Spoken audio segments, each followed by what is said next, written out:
Hello and welcome to another edition of the Midday Brief. My name is Kemini Nyamani Amana. In this edition, we'll cross over to Teshie, where a chieftaincy dispute has left 1 dead, 7 arrested, and 1 critically injured. Also, NADMO assesses aftermath of Weija Dam spillage. Stay with me, I'll bring you details of these stories and many more in a bit.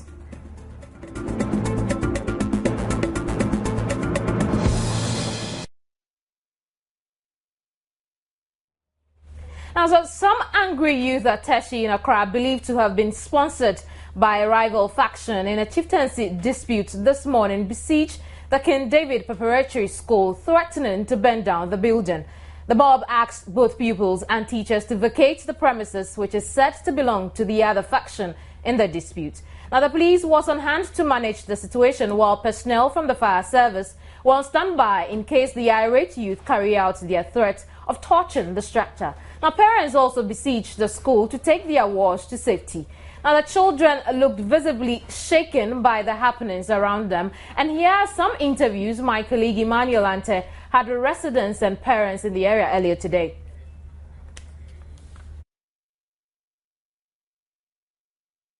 But the whole matter is the chieftaincy affair. Because this morning we hear the chief where we are told, but it's not come to swear. What we hear is come to swear. But son of group, Ashkwewe, they call Ashkwewe, they come to attack. This preparator is one of elders of the Ashkewe. Then they say they come to burn the school. But I mean, we don't see anybody around here.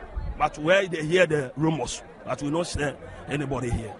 Just This issue has gone before the District Security Council. It has gone before the National Security Council.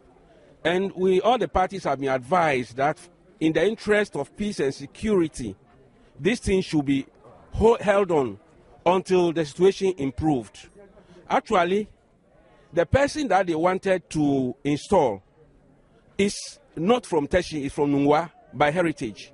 And Justice Badu, a justice of the Supreme Court, sat on an arbitration committee, and he was accordingly declared and so disqualified. So we do not understand why some people are hell-bent on parading this person as a chief and causing mayhem. If you could look, this edifice, this is the chief palace. It was destroyed over 9 years ago. Through my initiative, I have been able to put it up. Today, look at what is happening. They are about to destroy it. How can you install a chief who has no place or palace to stay? This is the problem. The people of Teshie are against this forcible installment. The people are saying no. Hold on. We want peace to prevail. We do not want the wanton bloodshed and dissipation of resources. The people must be warned. If they don't put an end to it, what is going to happen is not going to be good.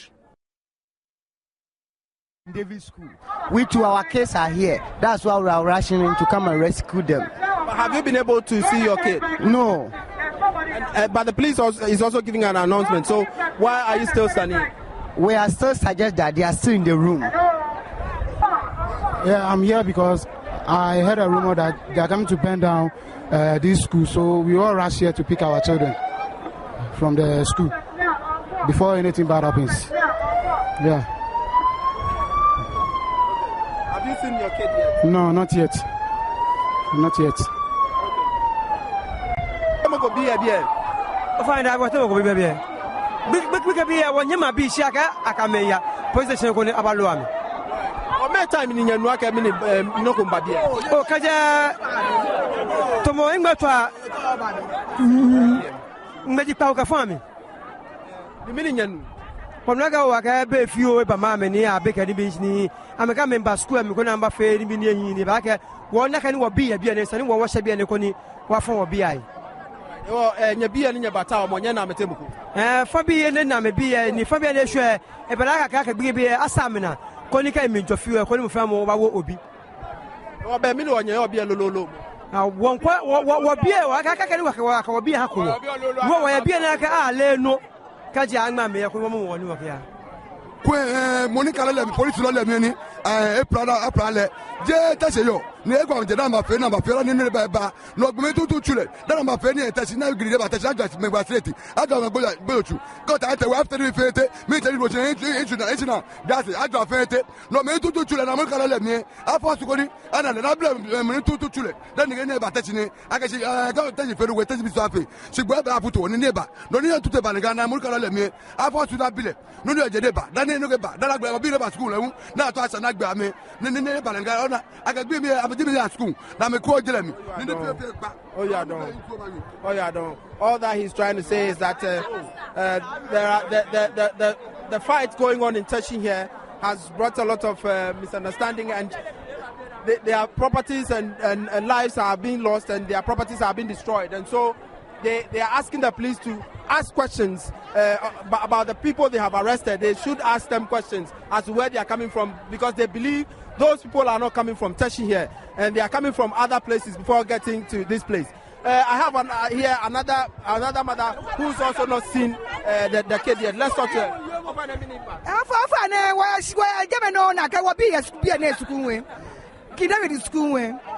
Naga me ko be ba sha sukun we ka je nye mansani e sukun awon en ko mansani e sukun ko mansani o wa bi anje wona wo bi e wona wo bi papa wona wo bi ka me te police station what e wa to wo bi pa ko papa e wo ko e man bi na to se nye bi e sanye fe ne ke papa sanye fe ne ke wo fa no you are done.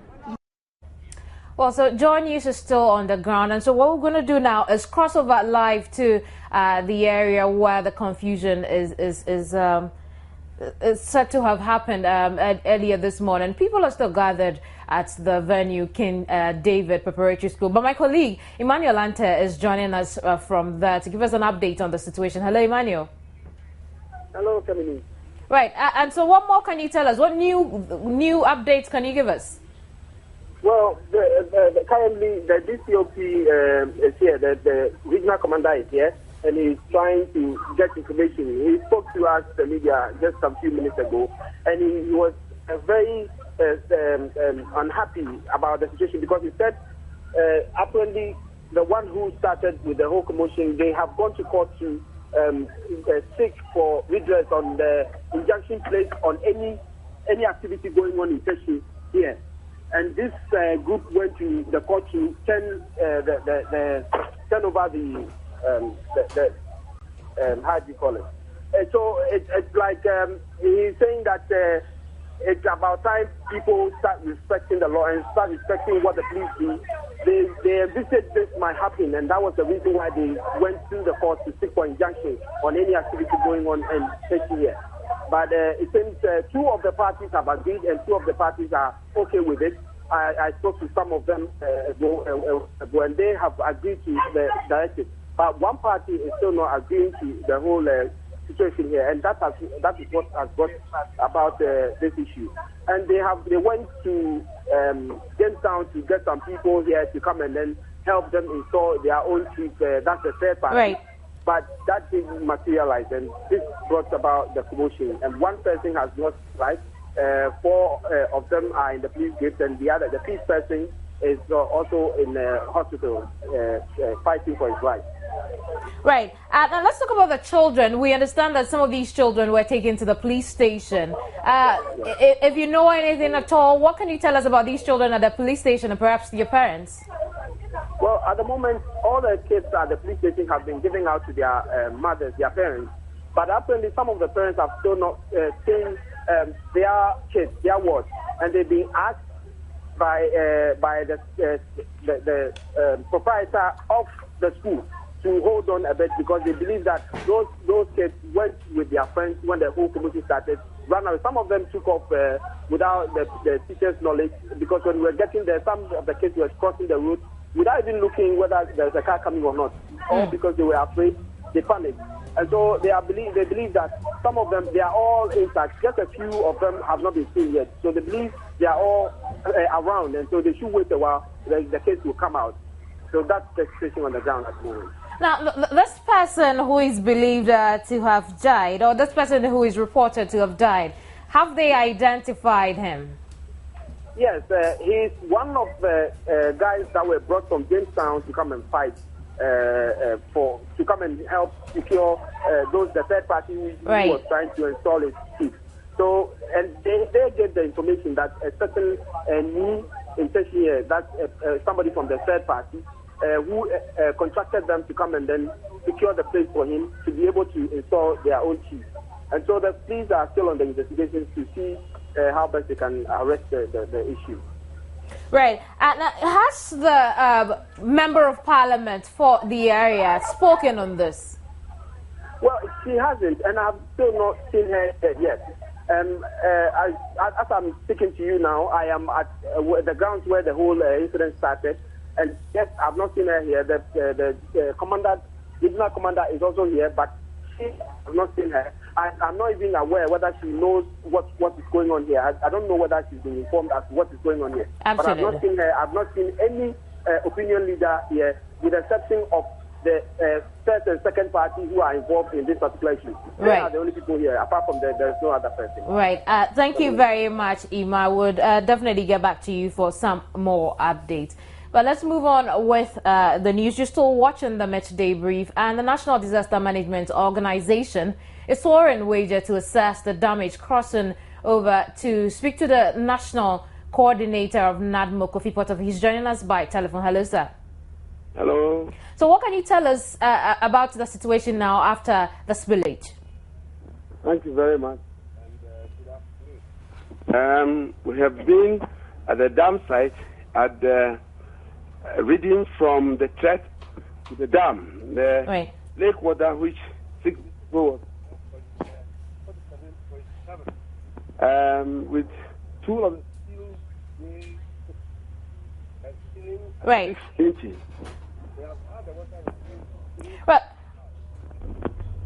But hello, sir, can you hear me? Yes, I can hear you. Well, if you can, I'm having difficulty hearing you. If you could reposition yourself so you back up a little for me. Oh, okay. Can you hear me now? Right, so we were talking about the situation after the Weija Dam was, some of its gates were opened. Yes. Thank you very much. We are at the dam site and in the Weija community, particularly at dam hopping, usually would have been flooded by now. The 6 days of spillage. But we have realized that the dam reservoir water level, which threatened the dam itself 6 days ago at 47.7 inches, the water level has gone down. Today is 47.3. And the spillway itself, which was open for 6 inches of water to go away, has gone down by 3 inches. Right. So it means that the control spillage that we are doing here is working. And the stress that we see on the Weija Township, the Oblogo Township, the Dakope community has been reduced. Right. And the people are comfortable here. Right.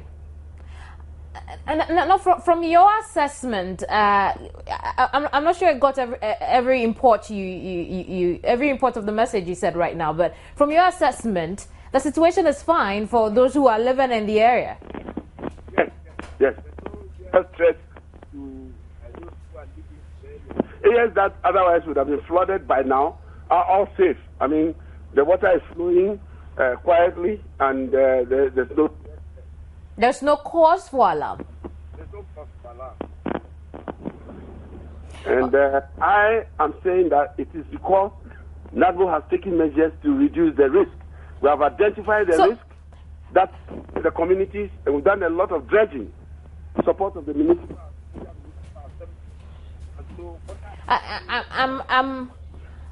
I'm not sure I could hear you properly, but you have mentioned that the only reason we didn't have excessive flooding was because NADMO had taken some measures such as dredging. But we also understand that the water had only gone up by 0.7, from the normal level, the acceptable level.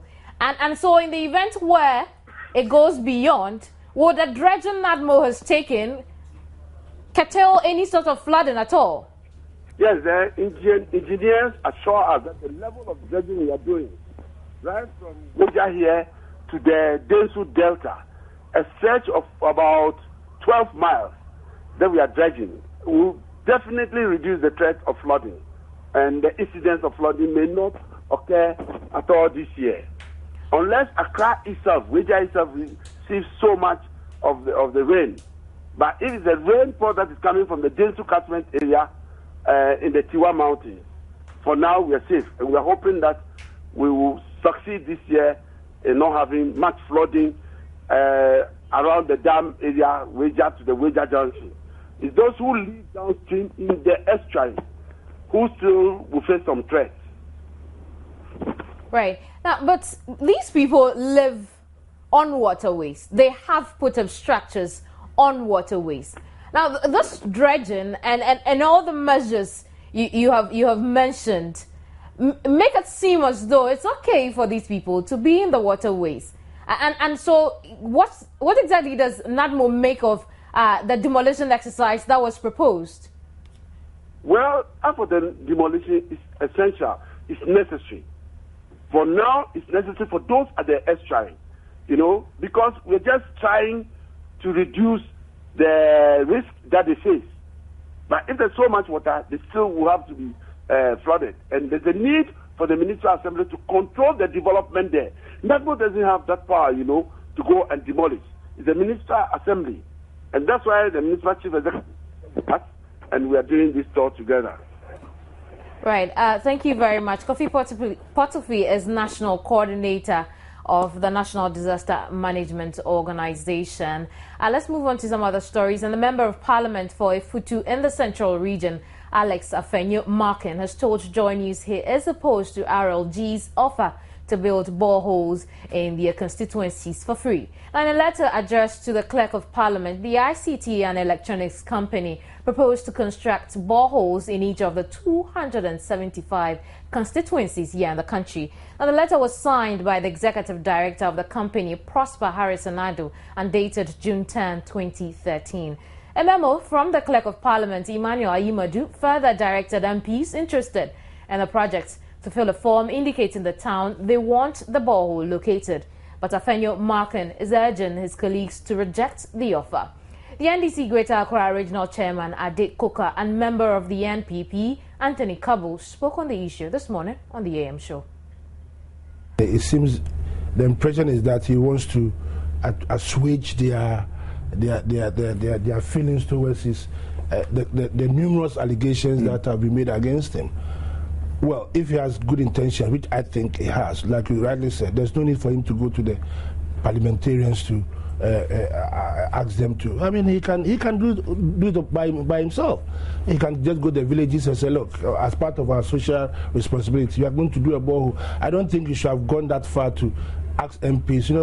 It gives the impression that they are trying to create. I would advise him, because according to Alex Afenyo, he says it's an attempt by ILG to hoodwink parliamentarians after Johnny's investigations revealed that the company has reached contract with GIDA to train some utilized. If you have a social responsibility, go there and go and do it. There's no need for you to go and go and make a hue and cry over it. If people need boreholes, they need water, you go and do it. And people come and appreciate what you've done. And they will come and testify for what you've done. So I think, for me, he should go and withdraw this thing and then leave the MPs alone so that they stop attacking him and bringing his name to disrepute. Right. So MPP member Titus Glover also spoke on the issue. That was given to him was from the states. I would have loved to take it, because my people need water. But upon other thoughts, having listened to myself after my presentation, I decline to withdraw that statement. Because, one, he doesn't need MPs to go and put up like my chairman is saying. He has an office. He has officers responsible for corporate social responsibility. They can visit all the 275 constituencies. Areas earmarked for water shortages, he can know. Quickly, he moves to the assemblies, have discussion with the assembly. Then he can take his drilling machine and whatever he thinks he wants to do, can go and do. We don't want to be part and parcel of it. We don't want to, because we still have serious questions about the way his business is being run. The office of businessman Alfred Woyome has described the minority in parliament as a bunch of schoolboys who are hungry for public attention. The reaction of Alfred Woyome's office follows a press conference held by the minority on Wednesday, asking Alfred Woyome not to touch the 51.2 million Ghana cedis paid to him as judgment debt by the government until the court hearing the propriety of the payment rules on the matter. According to the minority, the recent Supreme Court ruling ordering foreign company Waterville Holdings to return to the government some 47 million euros it received as judgment debt is an indication that the 51.2 million Ghana cedis paid to Alfred Woyome would be retrieved. The plaintiff in that case is former Attorney General Martin Amidu, who jointly sued Waterville, Austro Invest, Alfred Woyome, and the Attorney General over the matter. The Supreme Court deferred ruling on the relief sought by Martin Amidu as far as Alfred Woyome's judgment award is concerned, pending ruling by the Commercial Division of the High Court, which is hearing different aspects of the same matter. The minority therefore said Woyome must put a freeze on the 51.2 million Ghana cedis pending the ruling on his case.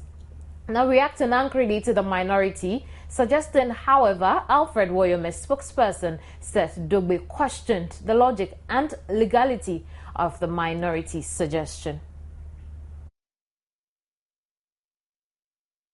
The Committee for Joint Action and other pressure groups are the latest to join the opposition to proposals for an increase in electricity tariffs. According to them, there has not been any corresponding increase in productivity by the utility companies since the tariffs went up in 2010. The pressure groups have also asked the Public Utilities and Regulations Commission to implement the automatic adjustment formula proposed 3 years ago that would allow a gradual rather than sharp increase.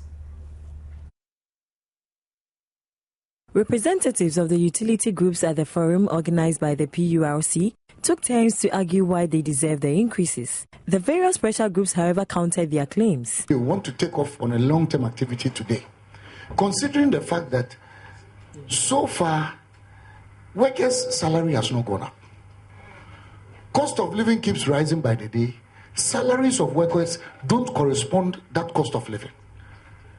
Are we going to open up ourselves to a very tensed society where we are going to double up the cost of living when salaries have not gone up? If you ask me, I think the approach is too harsh and it would have a serious bearing. If you want to support any tariff increment, there should have been a corresponding increase in efficiency from the 2010 tariffs. But as of today, not much has been done. The chairman of the technical committee of the PURC, Moses Asaga, also had concerns about management of the West African gas pipeline. We Ghanaians and consumers, we don't trust them because today they tell us something, another day they tell us another story. Today it is the pipeline that is broken down. Immediately they finish with the pipeline, they tell you, oh, you know, we couldn't get whatever inert gas to wash it through. Immediately they finish that, they say, oh, you know, we are yet to get compressed gas to come in.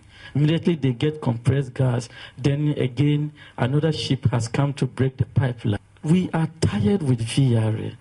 They have a good case, but they haven't managed the gas supply from Nigeria very, very well. The Ashanti Council is the next group to attend the consultative stakeholders meeting on a tariff increment.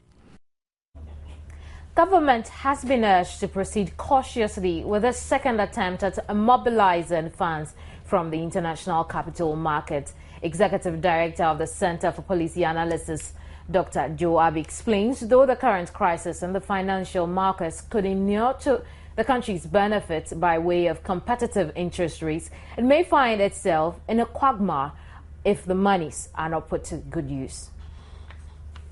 The global economy is still crawling to recovery after the recession. Though the U.S. is making some strides, some nations in the Eurozone, such as Greece, are having it tough, forcing them to make vicious spending cuts. Experts say the global crisis is driving foreign investors to look at emerging markets such as Ghana for investment opportunities. This, Dr. Joe Abbey says, makes it a good time for the country to access loans such as the $1 billion Eurobond. We can go to the market, the secondary market, and buy the old bond, which is at an interest rate of 8.5% a year, and replace it with 5.5%, let's say, a year. So that will save you interest payments. So there's an advantage that we can use a cheaper debt to replace some of the more expensive debt that we have on our books. And that would mean that we'll be saving because right now we're reaching a point where interest payments on the public debt are threatening to claim about 4% of national income. There have been flows to our stock market because people are looking to invest their funds. Dr. Abbey says, though there is still the danger that the recovery may not hold, foreign investors may opt for better environment in case the global economy fully recovers, and government must be well positioned to respond appropriately. When the United States economy begins to pick up, and the fear of inflation means that the easy money tap gets turned off, you could find a reversal. You could find that these investors begin to go to safer. Right now they are willing to take riskier things if the return is good. As they reverse, of course they will take foreign exchange with them. So there could be an added pressure as they leave us. There could be pressure on the exchange rate. So you've got to be very careful how you use the foreign exchange that you so mobilize. With Ghana's status as a middle-income economy, foreign investor confidence has seen a boost, especially in the oil sector. Dr. Abbey believes if the manufacturing sector is made more attractive, Ghana can generate more income and cut back on loans. Government says preliminary investigations into recent fire outbreaks in markets in the country have confirmed both arson and, in some instances, natural causes. Government says some people have been arrested in connection with the fires. Deputy Information Minister and Media Relations Ibrahim Murtala Mohammed would not mention how many people have been picked up, but says the arrests were made both in Accra and in Kumasi. At the daily briefing at the presidency this morning, the Deputy Information Minister also said the security agencies have been able to also foil attempts by some people to bend down another market. Murtala Mohammed says this vindicates President Mohammed's suspicion of arson in the outbreaks. The Deputy Information Minister also announced the arrest of some 15 people in connection with the recent murders in Kumasi.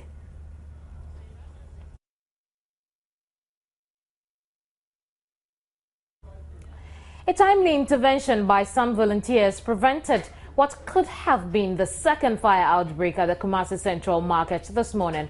Traders at the popular number 18 section of the market detected smoke from the roof of a shop, but managed to quench it before it could explode. It comes when victims of last Sunday's blaze at another section of the market are struggling to recover from the shock of losing cash and property. We'll get now joining us on the telephone is Erastus Donkor. He is Ashanti regional correspondent. He's joining us with some detail on this fire. Hello, Erastus. Hello. Tell us about this fire. How did it happen? Well, this morning around 8 a.m., shop owners around the 18th section of the Central Market, their attention were drawn to some smoke billowing on the rooftops of some of the shops in there. And so they went in quickly to check, and they realized that some electrical wires arising out of illegal connections there had caught fire. And so what is the situation at the markets at the moment? You remember that some of them had some of them were still plying their trade after the mayor had directed that they could put up their structures again. Well, the structures are almost done as I speak, and you can count over 30 of these structures constructed within a very short time. And so trading is expected to get brisk from tomorrow going. But at 6 p.m. to 6 a.m. curfew has been imposed on the central market. So the market will close exactly 6 p.m. And yesterday, the mayor was there to ensure that that is done. Now, so after the fire, what's his general demeanor? I mean, after today's fire, what's his general demeanor in the market? Well, it is that of apprehension. People are quite cautious now, and there are people who are calling on the authorities to check illegal connections at the market, and they are afraid that there could be another major fire. And is business ongoing in the market? Exactly. Business is ongoing. The electricity people came there. I have been speaking with PRO for ECG, Erasmus Bedu, and he says that they have disconnected the illegal connections which sparked the fire. But they are afraid that they cannot control it. City authorities will have to come in to ensure that these connections are made away with. Right. Thank you very much. Erastus Donko is Joy News Ashanti regional correspondent. This is the Midday Brief. When I return, there's more news.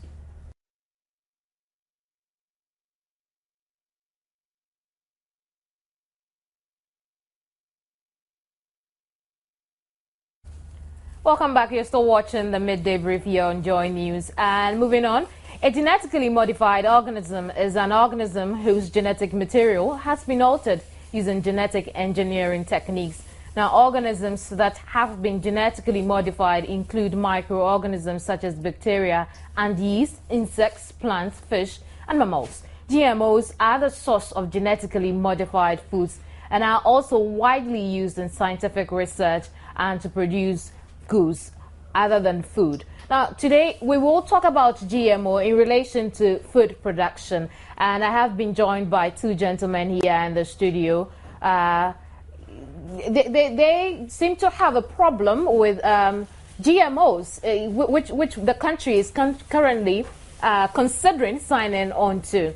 And I have Duke Tego. He is chairperson for the Food Sovereignty Ghana, deputy chairperson rather for Food Sovereignty Ghana, as well as the secretary Kweku Dazi. He is also secretary with the Food Sovereignty Ghana. What is bad about genetically modifying food so that we can have more food? Well, I think that we should go step by step. Right. First and foremost, genetically modified organism or technologies are a process of altering the genetic makeup of organism. It could be an animal or a seed or any living thing. Now, I have in my hands here some sample of granules, granule seeds. Kweku has in his hands bean seeds.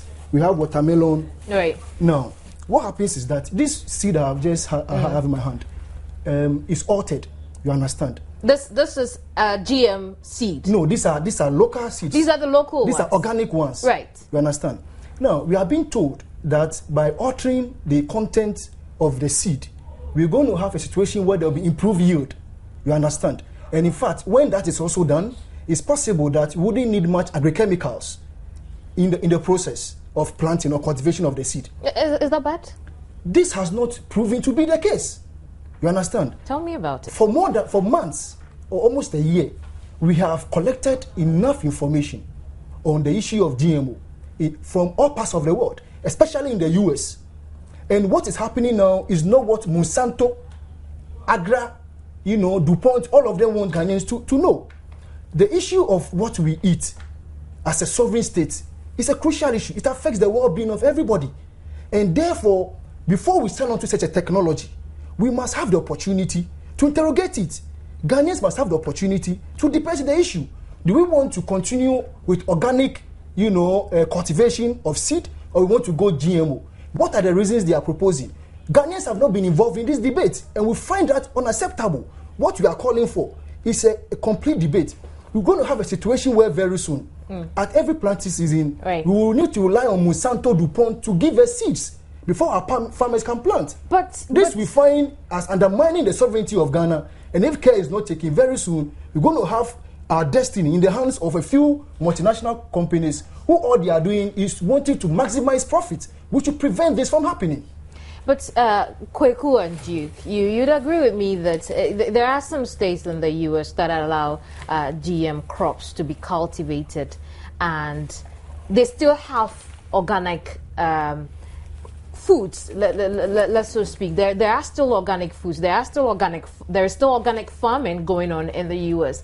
Now, as a consumer, I choose which one I go for, and so the issue as to we relying solely on GM seeds, it seems far-fetched, isn't it? Yes, but the point is that in the same US, there are resistance against the GMO because there are a lot of reports about health effects, and to that extent, they've actually passed certain legislations restricting individuals from not prosecuting Monsanto for their recklessness in some of the products that they produce.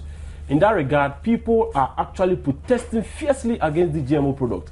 We in Africa do not want to have this situation because first and foremost, farmers in Africa depend largely on organic seeds. They actually need access to market. They need large equipment and not the fact that seeds would actually improve yields. We've also been able to establish that these seeds, when consumed, have serious health effects. Like what? Cancer, infertility, impotence. In fact, it causes madness. And there are a lot of reports that we've been able to gather to prove that this is the effect. But there have also been reports that these assertions are just false alarms. No, the reason is this. When you purchase any of these products, the GMO product, you are made to sign an agreement debarring you from using the product for scientific study. And you have evidence of that? Of course. Yes. They do not allow any scientific experimentation, independent ones, on GM crops. It's a matter of policy. So how then do we know whether this particular, seed I've gone to buy, for instance, from a store is a GM or is not? You understand? What we are saying is that the government must institute an independent investigation of the state itself, not a private one, so that we come to know the benefits of GM seeds. As it stands now, we haven't seen that. In any case, Ghanaians must know what they are eating. You understand? When one dies and doctors are conducting a postmortem, what happens? Some of the things they do is to try to find out, for instance, whether the person died as a result of food poisoning or what. Now, if I eat any food substance which is made of GMO, you understand, and it is labeled, once that process is taking place, doctors can say that this man died because he ate this food. But as it stands now, they are mixing it up with organic ones, so you don't know what you are eating. That is what you find as a problem. They must let us know what we are eating. Basically. Right. Now, just before you go on, I'd like to remind or tell our viewers that we were supposed to have been joined in the studio by Professor Walter Sando Al-Hassan. Now, he's a proponent of GM here in the country, and we're putting in efforts to reach him on the phone instead. As and when we do that, we would get his side, maybe a more scientific insight of GMOs or on the brief today. But let's talk about, back here in the studio, let's talk about farming in Africa. Now, we are heavily dependent on the climate. We are heavily dependent on the naturalness of the earth. And the increasing number of people in Africa has become a worry because we are not having food as to match up, the increasing number of persons we are having. Just let me finish. And so if GM would increase yield on our farms, why wouldn't we just go in for it? Okay. Madam, please, there are lots of fallacies, lots of untruth have been peddled around by the likes of Professor Al-Hassan and his colleagues, confusing Ghanaians as to what exactly is happening. Look, in 2008, do you know there was shortage of grain on the international market? But Ghana was able to produce more and even export some. With organic seeds. We didn't go and use Monsanto seeds to come and, cultivate here. So what are they talking about? In most instances, when you go, it's a matter of the absence of irrigation systems. Why aren't we putting this in place? If you have done all of this, look, madam, a short while ago, I was in Ofuman, in Teshie. And between Ofuman and the Teshie district, or the Teshie capital, it's about 15 kilometers. On my way to the place, I found something I found most shocking. You're going to find truckloads of yams, of bags of maize, stuck in mud. Some of them for 3 days, some of them for 1 week. Access to market. You understand? And the roads are so bad. But upon entering into the community, I was just, overwhelmed. so much food. Right. When we have good, road systems, when we have good transportation systems, we can bring most of this food to Accra. The solution of the problem of our farmers is not about GMOs. They are deceiving us. All that is happening is just an attempt to take over the seed market in Ghana, so that our seed producers will not have no more jobs to do, and there's going to be so much, confusion in this country. What we are calling for, if they think that what you are telling us is true, we are calling for an independent investigation. We don't want to rely on what Monsanto or Accra is telling us. Let us have our own independent investigation. So after we are convinced, we can decide to go in for GMOs or go in for otherwise. No one should deceive the Ghanaian people. Kweku, one would say that this is indeed a lost battle even before it started. Because essentially we import food from the US and from European countries who have signed on to GMOs. And so if Ghana should pass, not sign on to GMOs or even educate people on it, we will still have canned foods that are genetically engineered. No, but the point is that majority of Ghanaians consume locally produced food. If you go to the rural areas, in fact, they farm subsistently and they consume those foods. Your attention is on the rural area, exactly. But the rural person cannot afford But even with the importation of these food, that is the reason why we are calling a moratorium on the production, the cultivation and consumption of GM products, so that they will label these products for us to know that these are GM products. But they will not. They will not, because when the consumer gets to know these are GM products, they will avoid them because of the health implication. So we are calling for the freeze of the importation of these products. We are calling for a freeze for the sale of these products. We are calling for the ban of Monsanto in Ghana here. We are calling for the stop of Agra's operation in Ghana here. We are also calling that Standard Authority or Ghana Standard Board should probe into these products that are coming to this country. Because the fundamental problem facing Ghanaian farmers has nothing to do with getting access to these seeds that are called GM or whatever. There are seed planters in this country. They plant seeds and they sell out to other farmers to grow and cultivate crops. So what they actually need is not these GM products. This is a direct imposition. And note, we know for a fact that the origin of GMO is driven by foreign policy of certain countries. It's a deliberate attempt to control human life and populations. Because if you control food, you control life. They've controlled our resources, they control our government, now they want to control food. If you control what people eat, you have finished the whole entire race. And that is the reason why the food sovereignty Ghana is fighting hard against this thing. We are basically calling also for a debate, an open debate. Let them raise the issue. Let them come up with all the facts they know about it. Why is it that these GMO seeds are only patented and owned by only few companies? Monsanto, DuPont, Syngenta. They own them. Not a single Ghanaian company or not even the state of a country. Right. Now, Duke, I've been thinking about this. In any case, when we talk, you've been mentioning that now the GMO has health implications as, cancers and dementia and the rest. But there is also concern that even the fertilizer we use, some of our farmers don't use them appropriately for lack of knowledge. They use them any way they deem fit, and that is also a cause for worry, especially when GMO would reduce that situation, would reduce that phenomenon. Madam, first and foremost, this is another one of the falsehood, which means that Professor Alassane, Dr. Dankwa Yirenchi, Accra, Professor, these are the lies they are spewing. And this is why we find it very frightening. Madam, first and foremost, we have to understand that actually the GM seeds themselves, they come side by side with some fertilizer. One of them is called Roundup. You understand? Independent soil, scientists have done investigation. We have them here. We can show them to you. What they have come out indicates that the Roundup itself has some effect on microorganisms in the soil. Now, these organisms are needed in order to produce nutrients for the soil to give to the plants so that we can have healthy fruits. But this chemical in Roundup produced by Monsanto, which Professor Alassane and the rest are fronting for, you understand, have effect on the soil. What we are saying simply is this, madam, what any human being eats is very important in their well-being. You understand? Right. We must be given the right to choose what we want to eat. Nobody must impose on any society what they must consume. You understand? Ghana is not a land on a desert. We have arable lands. We have hard-working farmers. We have people producing seeds.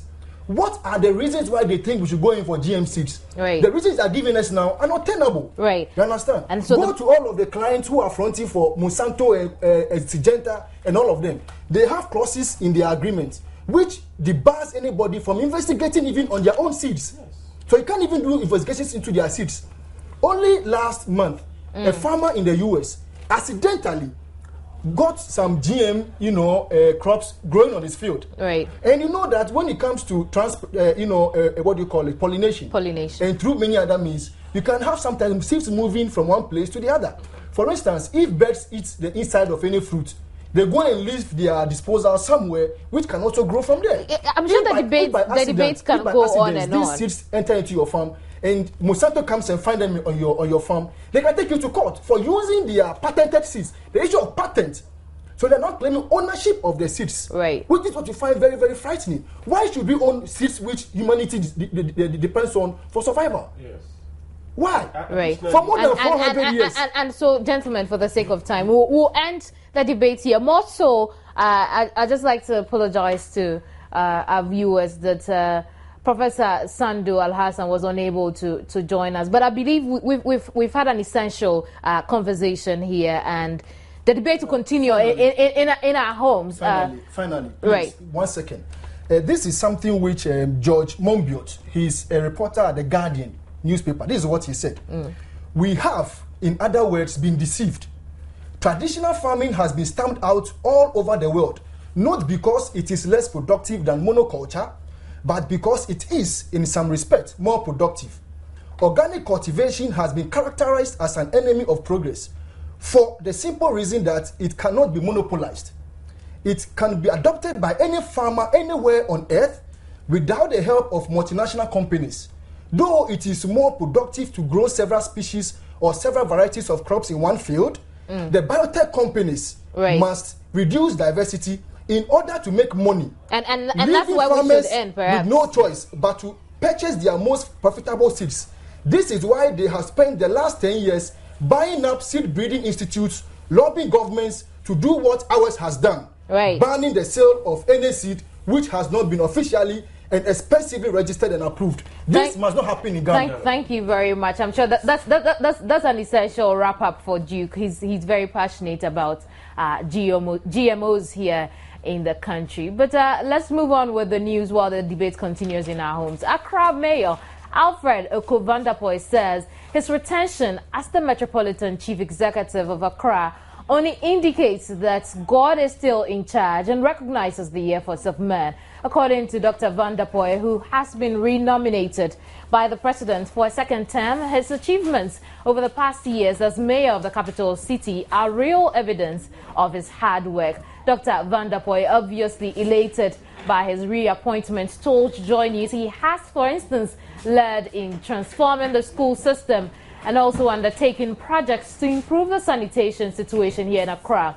While recognizing that a lot more needs to be done in the area of sanitation, the mayor pledged to put in place the necessary measures to rid the city of filth. He thanked President John Mahama for recognizing his efforts and reposing confidence in him to serve again. Now, the mayor also promised not to let the government down, and President Dramani Mahama has, in accordance with Section 243, 1 of the 1992 Constitution and Section 20 of the Local Government Act 1993, Act 462, renominated him in addition to 9 other Metropolitan Municipal District Chief Executives. Meanwhile, a statement issued by the Office of the Minister for Local Government and Rural Development, Akwesi Opon-Fosu, says the following MMDCEs have been retained by the President. First, we have Georgia Pari Ado, Equiapem North, Emmanuel Atachum for Atiwa, Nana Ba for Teshie for Birim South, Andrew Soda Yilo Korbo, Samuel Asamoah for Kweu East, Samuel Fletcher for Kwabi Suhum rather, Joseph Tete Angmo for Upper Manya Krobo, Emmanuel Odo Lati for Dangbe West, John Kwao Saki for Ga East, Alfred Fondapoy as AMA boss. Now, the statement added that the following new nominations have also been made. There is Paul Dazi Abuaje for Birim North, Rita Odole Sowa for Dade Kotopong. International news is in. Right, so now you know, and remember where you got to know it first. But that's it for this hour. My name is Kemini Nyamani Amano. Goodbye.